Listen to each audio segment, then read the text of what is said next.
Plunk. Brian Morcomb's 5-foot putt dropped into the cup at the practice green. He looked up at Mark Janzen and smiled. Are you ready? Mark did not answer right away. He was carefully making numerous practice strokes before each putt. Most of them were falling short. Brian checked his watch. Mark, our tee time's in 5 minutes. I know, Brian laughed. We should get going now. They gathered their bags and walked toward the first tee. They had been friends for nearly 5 years at the company had been working for. Work had introduced them, but golf cemented their friendship. Brian was a quick thinker. Trust your abilities. See the putt. Hit the putt. Mark was an overthinker. Read the slope. Assess the break. Judge the pace. Double check the slope. Start over if anything felt wrong. They were close friends, good work partners, good golf partners most of the time. But short putts were beginning to test their friendship. The year before, the league had been easy to enjoy. 9 holes after work, a public course with wide fairways, a few bunkers, and enough friendly competition to make Wednesday night feel like a small vacation. They played best ball match play with handicaps, which meant every team had a chance. That winter, they both rented simulator time, sharpening their ball striking with their drivers and irons. By spring, expectations had changed. Golf was still fun, but now they wanted to win. Then came the 7th hole on a warm night in late June, a handicap hole. They were up by 1 point. Their opponents were steady, confident, and annoyingly calm. Both teams reached the green in 2. One opponent rolled a 12-foot downhill birdie putt that broke right and disappeared into the cup. Mark started calculating the score in his head. Handicaps, strokes, points, possibilities. Too many numbers. His 10-foot putt was next. He stood over it too long. 1 second, 4 seconds, 8. His hands tightened. At 12 seconds, he finally stroked it. Short. 3 feet short. Brian still had a 5-footer, downhill, right edge. He walked in quickly, gave it one look, and hit it. Too firm. The ball caught the lip, spun out, and rolled 3 feet past. They both missed their comeback putts. In the parking lot, neither man spoke for a while. Brian leaned against his car and stared at his shoes. Mark finally said, I need to practice my putting more. Brian nodded. Me too. Another pause. Then Brian said, you stand over the ball way too long. Mark looked at him. Brian shrugged. I'm just saying.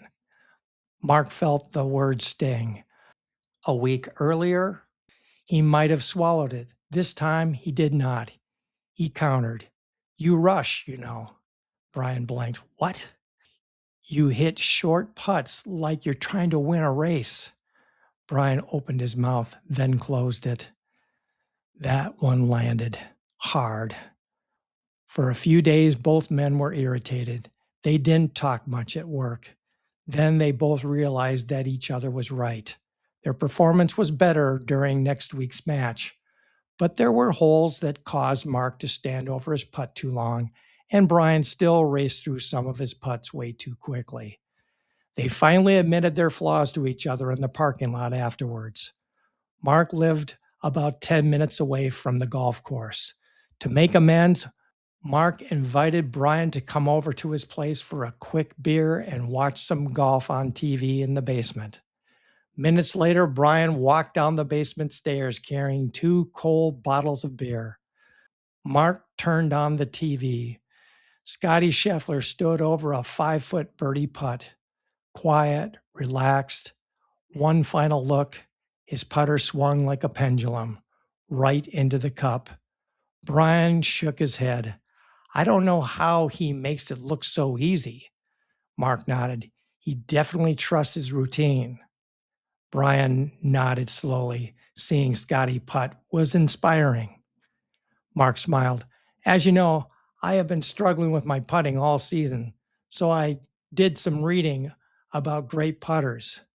Oh boy, Brian chuckled. Mark pointed toward the television.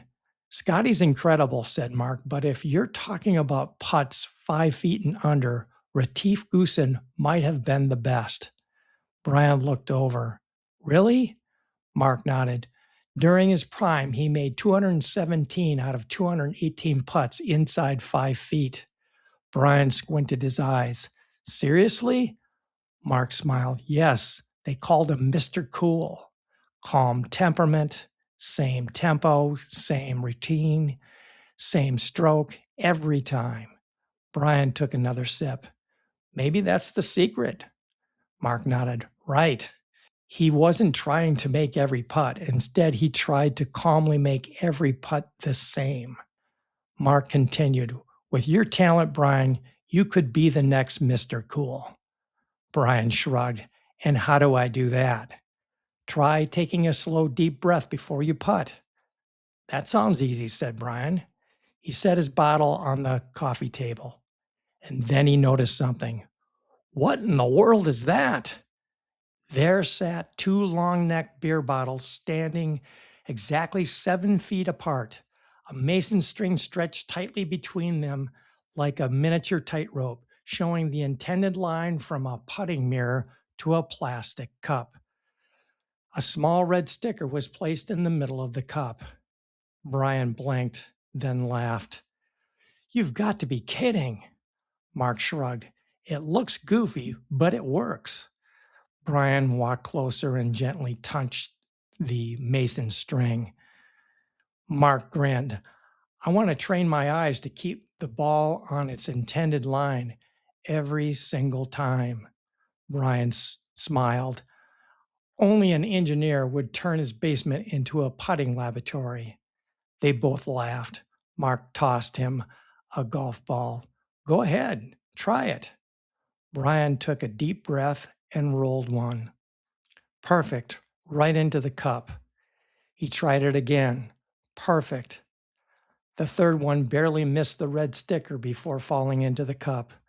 Brian looked surprised. I'll admit it, this is kind of fun. What's the red sticker for? Oh, it motivates you to aim smaller, answered Mark.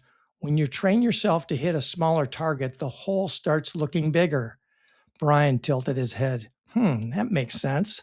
Brian smiled and leaned Mark's putter against the wall. I'd love to stay longer, but I think I probably should head home. Your daughters look eager to see you. You shouldn't keep them waiting. Mark walked him upstairs. As Brian reached his truck, he stopped. Thanks for showing me your putting gizmo. We'll see you tomorrow. So they made a deal. Mark would simplify. Brian would try to slow down. Mark followed 3 phases for his routines, starting with the letter A. Number 1, analyze. Read the slope of the green. Align the label of the ball to the target. Visualize the roll and take a few practice strokes. This was his beloved thinking time. And number 2, address. Step up to the ball with confidence. Align the putter's alignment line with the label of the ball. And 3, automate. Look at the hole, look at the ball, and stroke it with no hesitation. Brian added a deep breath before every putt, a decisive look at the line, 2 practice strokes with soft hands, step to the ball, and stroke it home. At first, their routines felt awkward. Then they felt useful. Then they started to feel like it was theirs. Week by week, they were quietly climbing the standings. They were amazed on how many strokes they were shaving from their scores. The parking lot had become their classroom. Every Wednesday, they leaned against their vehicles discussing the round. No criticism, no excuses, just constructive observations. 2 friends getting better. By mid-August, the final league tournament arrived. All the regular season points were tallied, and teams were grouped for their year-end event. Brian and Mark were paired to play in the last group of the front nine side of the league. The golfers who finish early generally stay to watch the teams finish and wait for the final scores to get announced. Cold liquids are generally consumed at this time. The tournament round got off to a solid start. After the second hole, Brian noticed Mark calculating the handicap scores in his head. "Partner," Brian said, "no math today." Mark squinted. "No math?" "No math. Today, the scorekeepers will handle the handicap calculations at the end. Just relax and focus on hitting one shot at a time." Mark laughed. "Okay, partner." Their round settled into a comfortable rhythm. Brian drove the ball as well as he had all summer. Mark found fairways instead of overanalyzing his swing. Neither man played spectacular golf. Neither of them needed to. One shot at a time, one hole at a time. Brian and Mark arrived at the dreaded eighth hole, 120 yards. A deep bunker guarded the front. Dense woods surrounded the back. The green tilted sharply from back to front. "Forget hitting birdies," Brian said. "Let's shoot for par." Mark nodded.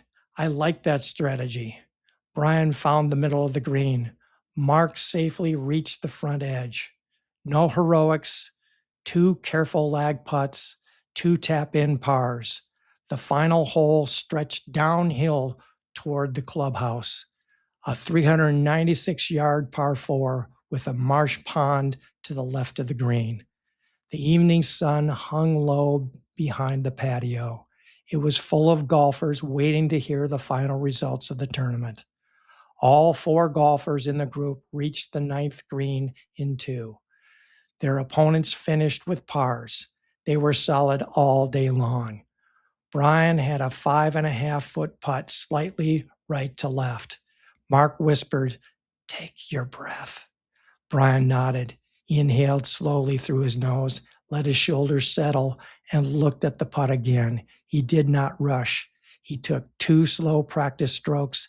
He stepped up to the ball, took one last look, and made a smooth stroke. The ball rolled cleanly, curved left, and dropped in. Plunk. A birdie. Now it was Mark's turn. 5 feet. Downhill. A left to right break. A difficult putt. The kind that would slide past the hole and leave another one coming back. Mark crouched behind the ball. The clubhouse patio was quiet. The opponent stood off to the side. Brian watched his partner read the putt.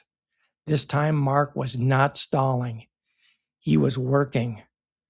Analysis phase. Read the break. Visualize the roll. He aligned the label on the ball toward his target. He pictured the red sticker on the left edge of the hole. A smaller target. Brian stepped close enough for Mark to hear. "Trust your stroke," he whispered. Mark nodded. Brian smiled. "It's dropping in the cup. I can hear it. Can you?" Mark nodded with a smile. Something loosened. The tournament did not disappear exactly. Neither did the patio, the opponents, or the standings. They simply felt farther away. The putt became a putt again. A ball. A curve. A cup. After 2 practice strokes, 3, 4, 3, 4. He stepped up to the ball. His eyes found the hole. 1. His eyes returned to the ball. 2. His putter moved back. 3. His putter stroked through the ball. 4. The ball started on its line, smooth and soft. For a moment, it looked like it might be too far to the left. Then gravity pulled it. The ball began to bend right. Mark did not move. Brian did not breathe. The ball caught the slope, turning it gently toward the red sticker, and it curved into the left side of the cup. Plunk. Another birdie. The patio clapped. Brian stepped up, looked at Mark in the eye, and shook his hand tightly. Words were not necessary. The four golfers took off their hats and shook hands, a traditional gesture of respect, sportsmanship, and humility. Good match. You too. They did not win the tournament. They finished a solid third. At the beginning of the season, the prospect of finishing third would have been disappointing. Not today. Today they had stood over putts that used to beat them and found something better than a trophy, a process, a partnership, a beautiful game. Moments like this reveal how we respond to pressure. Some people rush to escape it. Some people think until they drown in it. But pressure does not always ask us to become someone different. Sometimes it asks us to become more honest about what we really need. Brian needed consistency. He learned to take deep breaths to keep his routine on track. Mark needed simplicity. He learned that putting can be as simple as counting 1, 2, 3, 4. Together, they collectively elevated their games. Moments like this can happen more often than we think, on the golf course, in the workplace, and in life. Because performance under pressure rarely comes from trying harder at the last second. It comes from preparation. It comes from process. It sometimes comes from a trusted partner whispering the words you needed to hear. It's dropping in the cup. I can hear it. Can you?